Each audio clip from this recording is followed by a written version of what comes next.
Okay, welcome back to the second episode in this series, and today we're just going to kind of look at more of the basics of R, some of the things that you should just know for coding in general, and then we're going to move into some data manipulation. So we're gonna read in a CSV file, and I'll show you guys kind of how to do that, and then we're going to modify that data set and kind of pick and choose the things that we want. I'm going to walk you guys through exactly how you would do that just using R and not loading up any external packages or libraries. There are a lot easier ways to manipulate the data, but at first, to like get a solid understanding of how to use R, we're not going to use any of those packages. We're just going to do it in base R. Okay, so let's jump right into it. And just to recap, if we want to create a variable and have it stored over here in the global environment, we do something like x equals 3. And then if I hit Control Enter here, that variable shows up in the right side over here. So, and then I can type x here and hit Control Enter, and it returns the value of 3.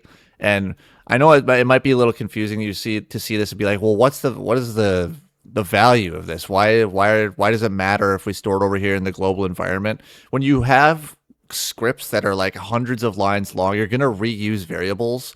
And instead of writing the number 3 in there every time you're going to use it, if you assign the variable once at the beginning of your script, it makes it a lot easier to go back and change things. In terms of clean code, it makes it a lot easier to keep track and make modifications throughout your entire code. All right, so now what if I want to make a variable that stores more than one number, like a list of numbers or a vector of numbers? Then what you need to do is something like this, where you use this C function, and then you separate all the numbers you want in that object by a comma. So let's do 3, 5, 10, and 11. So now if I hit Control Enter here, you'll see over here in our global environment that the variable y now has 4 values, and they are 3, 5, 10, and 11. So if I just hit y over here and Control Enter, that should print all of the values that are in y, right? So that's as we expected. And now, in a very important concept in any coding language is indexing. So our y variable here has 4 values. But what if I just want the first value of y? You do y and then brackets 1. So that will give me the first value of y. In R, things start at 1, which is more intuitive, and because I guess I learned in R. But this is different from Python, where indexing starts at 0. R, you start at 1. The first value in a list or vector is 1. So if I hit Control Enter here, I'm expecting it to return the value of 3, because that is the first value of y. So if I do that, Control Enter, we get 3. So now if I do y, and then in the brackets I put 3, this should return me the third value of y. So in the global environment, we could look over here, we could see what we should expect it to be is 10, right? Because 1, 2, 3. 10 is the third element here of y. So I hit Control Enter, and look at that, we get 10. Perfect. Now, something else that is pretty unique to R is some people, instead of doing like x is equal to 3, will do x is, and then there's an assignment operator to 3, like a little arrow. You basically make a little arrow. This functions the same as having the equals here. And actually, this little arrow here is the standard way to do it for R. This is probably how they would teach you how to do it if you took like a professional R course.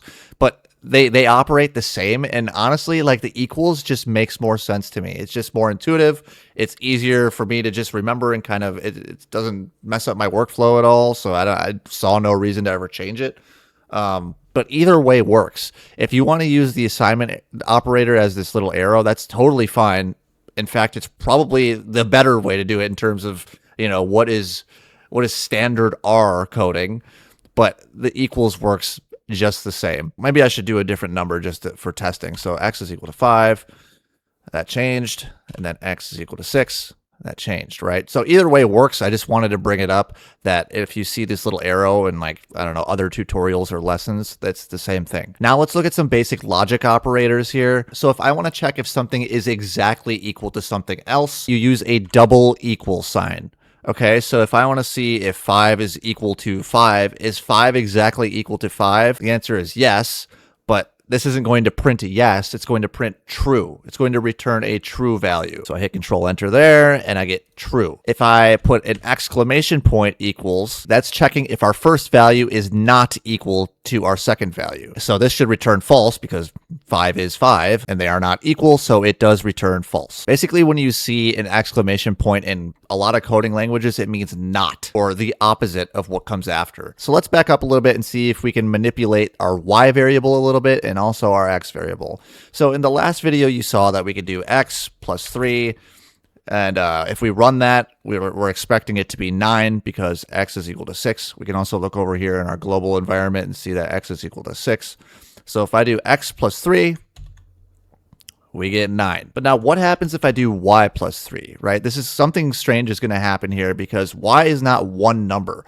Y is actually 4 numbers. And you'll see that each element of y actually gets 3 added to it. So any mathematical operation that you apply to y is going to happen to each element of y. So let's try something else. Let's do like y times 2. And we can see that that is 6, 10, 20, and 22, which makes perfect sense. We could even do something like the mean of y. And this should give us the mean of all those values in y. So the mean of all the values in y is 7.25. Or maybe we just want the max value of y. Let's do max y. It's 11. Or we can do the min value of y. Min y. So now we have a basic understanding of variables and how we can create them and store them in the global environment. And even how we can create variables that have more than one value. So now what we're going to do is read in some data and just kind of explore it and begin to manipulate it, pick certain things out that we're interested in. So I'm just going to get rid of all of this. So what I have done is downloaded a Titanic data set, which is going to tell us about all the passengers on the Titanic. Did they survive? Did they not survive? And that data set is available for download in the description down below. So all you need to do is download that data set and you can do exactly what I'm going to do. So when I read in my data set, I actually want to store it in my global environment. So what I'm going to do is give it a name. So I'll just give it a name like df. Let's say equals, and then we will do read.csv. And then in quotes here, all we need to do is give it the path to that CSV file. If you don't know what a CSV file is, it stands for comma separated variables, and it is an extremely common format for storing data. In an Excel spreadsheet, that just looks something like this. So it's not anything super special or complex. You can see it easily in Excel just like this, but we don't want it in Excel. We want to read it into R. So this CSV for me is just in my downloads folder because that's where I downloaded it to. So I'm just going to type out the path to my downloads folder and then titanicdata.csv. So if I hit Control Enter here now, you'll see in our global environment, we have an object named df that has 418 observations and 12 variables, which basically just means there's 418 rows and 12 columns. Now to get a quick look at this, you can actually click on this df over here and it will show up on your screen in the viewer, and you can scroll around, you can scroll side to side, you can scroll up and down. But this is a pretty good way to just kind of like see if the data is as you expected. Did I import the right thing, basically? Okay, but now how do I get back to my code? Well, on this little top bar here, you just click back onto your R script, and there you go. Another thing that you can do to get a quick look at your data set is use this str function, which I think just means like the structure. And then all we have to do is put the data frame that we're interested in our parentheses here. So do that, and then Control Enter on that. And down here in the console, we can see that it prints out the information. So we have the overall information here. We got 418 observations, 12 variables. It tells us all these column names and gives us like the first 10 values of each column as well. And it also tells us the data type of each column. So for example, the passenger ID is an integer. So it says int here. Whereas the name of each passenger is character string. So they are marked as characters. And something like the age is numeric because it's not an integer. There's decimal points in these ages, so that's not an integer. So these are numeric. If I just want to see like the first 5 rows of the entire data set, I can do something like this where I'll do head, the data frame, and then first 5 rows, we'll say. So Control Enter there. And this will print out the first 5 rows into the console. And you know what? Maybe I decide that I want to make a new object that is just the first 5 rows. So I'll just do like df. I'm going to name it df top 5. And then equals head df5. Control Enter on that. And now you'll see in our global environment, we have the df top 5. So let's click that. And here we can see we have the first 5 rows of the data set now. nothing more. If you want to access a specific variable of a dataset, what we need to do is type the dataset that we want to access. So let's say df, and then what we do is type the $sign. Now what this should do is pop up a list of all the variables within that dataset. So we can see we got the passenger ID, the age, everything. It's all there. But I'm just interested in the age. So you can either click on age here, or you can type out age. It'll start to kind of smart filter itself. So I want the age. So let's click Control Enter there, and that is going to print out just the age column. Let's create a new object. So I'm going to call that age is equal to df age. So now all of the ages are stored in this age variable here. A really good way to explore the data set that you have is actually to create some simple visualizations. And for integer and numeric variables, it's actually really great to create a histogram of those because it'll show you the entire distribution. So if I do hist, which stands for histogram, age, and hit Control Enter, let me hide my face quick. That has created a histogram of our age object that we made earlier. Now, you don't have to use the age object we created earlier. You could do df age. That's the same thing. But this gives us a clear visual of the distribution of ages of passengers that were on the Titanic. Maybe we want to do a histogram of something else. So let's do df, and let's do how much a ticket cost. So we can see that there was a couple of tickets that people were buying for a lot more than others. And this does give you some information. So now that we know that some people were buying tickets for way more than other tickets, it might be a good analysis to check if those people that bought those tickets ended up surviving, because then we can see that if you bought a really expensive ticket, you had a way higher chance of survival. Let's do one more histogram. So we'll do df, and let's just do the survived. Now survived is categorical.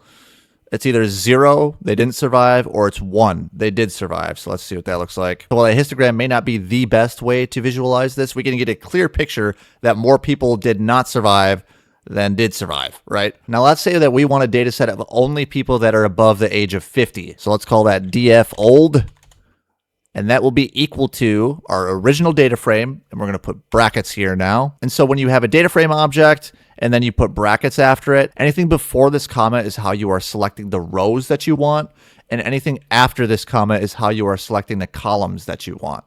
So how are we going to select the rows? Well, we want all of the data frame ages that are greater than or equal to 50. And for the columns, we want them all, so I'm not going to put anything here. Control Enter. And now we see that we have df old over here in our global environment. And we can see that's only 122 rows, whereas the whole thing was 418 rows.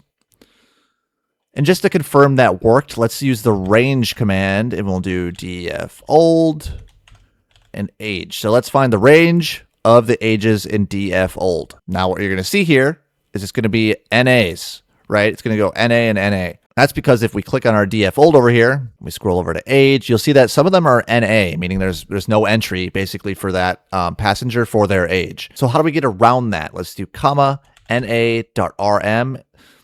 And so when you start typing these things out, it should try to autocomplete and help you out. So you don't really need to remember everything exactly. It will help you out.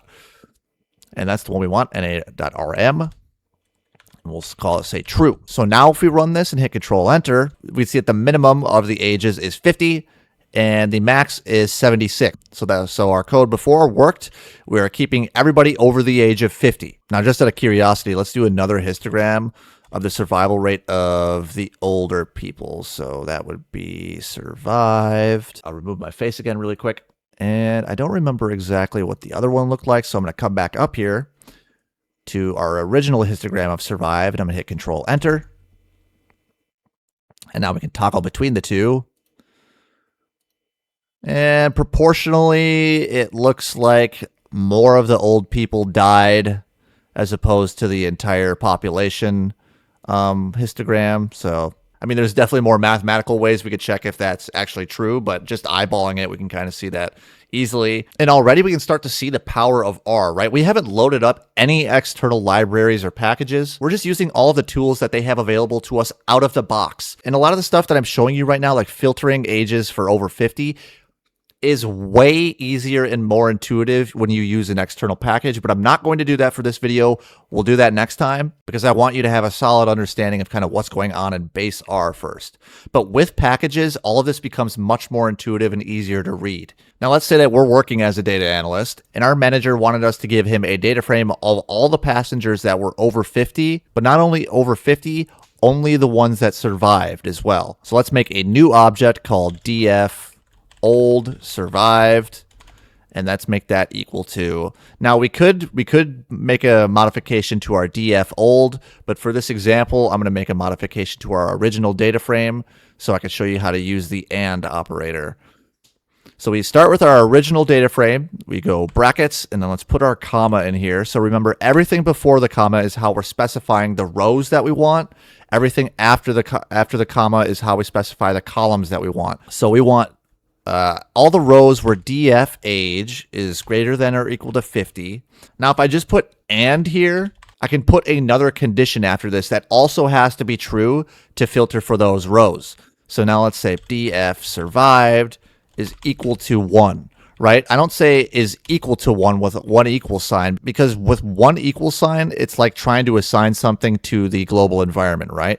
But doing it like this with two equal signs will make it a conditional thing. So it's either going to return true or false. It's logical. You know what? I don't think I've showed you guys you could do this yet. So if you just highlight some code and hit Control Enter, it'll only run your highlighted code. So right now, let's just highlight df survived actually and hit Control Enter. And that is, it's just a bunch of zeros and ones, right?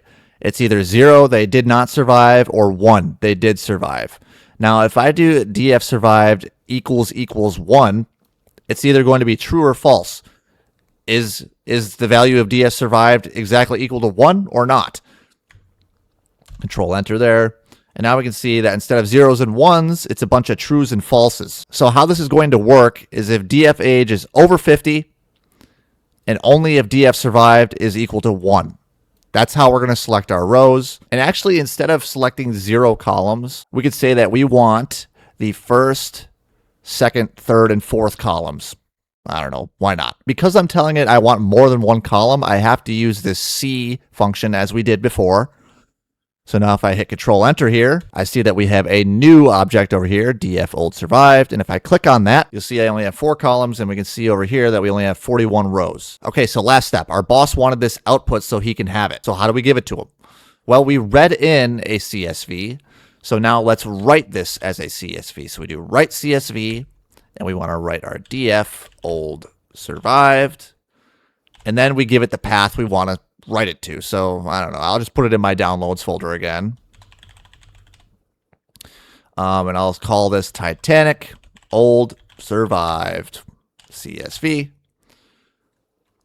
And now if I hit Control Enter on that, and I go and check my downloads folder, now we have Titanic old survived. So now I could put this in an email, send it off, and that's how you make the billions of dollars. Now, again, this is pretty introductory stuff, and we're just really just scratching the surface on what we can do. So next time, I'm actually going to show you guys how to do a lot of the same stuff we did, but using two packages that we didn't use today, and it makes everything so much easier. The plots are so much more professional and pretty, and conditionally filtering your data is way, way easier. So I hope this wasn't too confusing. I know this can be confusing for people just getting started. If you have any questions, please drop a comment and let me know, and I will do my best to help you out. And yeah, thanks for watching. Make sure you guys subscribe, and I'll try to come out with the next video within a week.